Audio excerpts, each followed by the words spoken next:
friends, welcome back to my channel, MBC Lifestyles Diary. My name is Marie. I live in New York and I love fashion, travel, and cultural events. And I'm asking you to join me on the adventure.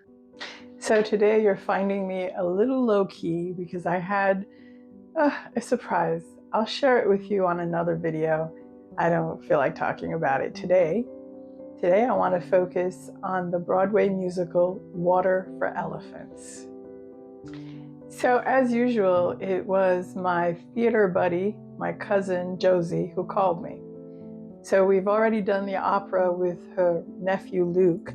So she called me to do Water for Elephants on Broadway, also with Luke, because we wanted to show Luke that New York is a happening town.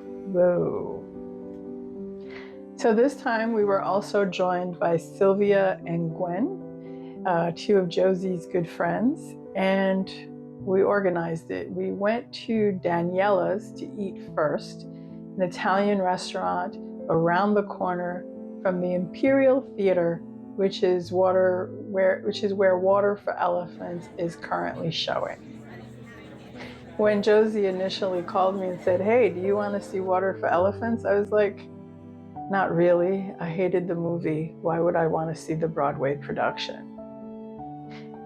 But if you know me well enough, you're like, the next thought is like, hey, what else am I doing, right? Give it a shot. And plus, of course, we got discount tickets through TDF. Before Water for Elephants was a movie or a Broadway musical, it was a book written by American-Canadian Sarah Gruen. She wrote it in 2006. She researched about circuses and the life during 1930s in America during the Great Depression. It's a fictional story, but she extensively researched it to bring to life the people and the mentality of that time. In 2011, they made a movie starring Reese Witherspoon and Robert Pattinson. And they stayed pretty consistent with the characters and the plot lines of the book. And the circus that they went to join was the great Branzini brothers. And I realized as I was watching the play that there's a whole generation of Americans that will never know what a traditional circus is, with animal acts, acrobats,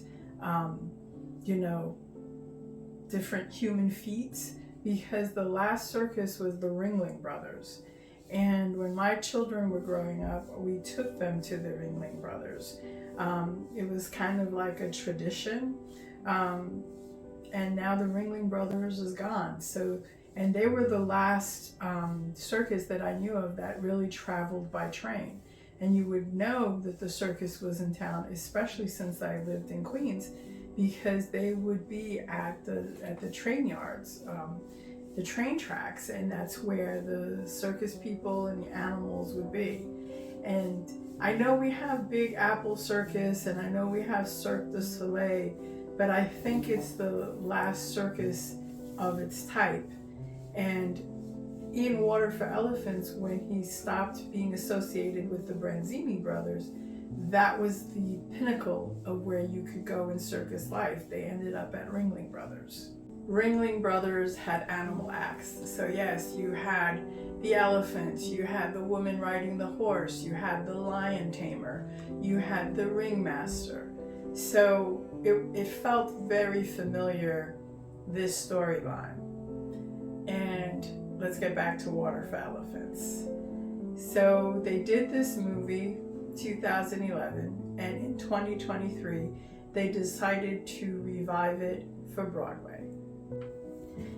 And Water for Elephants was brought to the stage by director Jessica Stone. The book was written by Rick Ellis, and music was performed by Pigpen Theater Company. There were puppeteers, of course, because there's no way there was going to be an elephant on stage, but I held my breath just in case. And the acrobatics were done by, I didn't get their names, I will write it underneath. And it was just a whole big and group effort. And as the New York Times called it, it's a beauty under the big tent. So obviously they got wonderful reviews from the New York Times. And I was like, okay, let me go with an open mind. So we went to the theater, and I was pleasantly surprised, because it did bring you under the big tent. It did make you feel like you were at a circus with the acrobats. The puppetry was great, and the story moved very, very well. And I guess I didn't need to know much about the story, since I had seen the movie and I knew what it was about. And it was just beautiful. It was a beautiful evening. And people that had been to the circus or liked the things that the circus had to offer, there was a lot of applauding and excitement for what we were seeing on stage. So there wasn't a lot of CGI, or, even though I don't really see that being used in theater, or a lot of techno things. It was very much back to the days of where the audience had to meet the performers on stage with their imagination. So when they're on stage and they're standing there and they're rocking back and forth, and you're supposed to know they're on the train, you go there with them. Of course, they help you with the sound effects and everything, but everything didn't have to be concretely built out. What else can I say about it? The acting was very good, the puppetry was good, and some of the acrobatics that were done had me holding my breath. Like I used to hold my breath in the circus and be shocked at the trapeze artists and the acrobats, and just the things that the strength of the human body, what you can perform and how you can contort. So as usual, as I was reluctant to go, and kind of was like, not expecting much, it was a very pleasant surprise.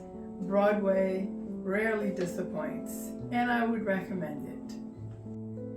So guys, if you enjoyed this episode, I'd appreciate it so much if you gave me a thumbs up, subscribed, liked, and followed.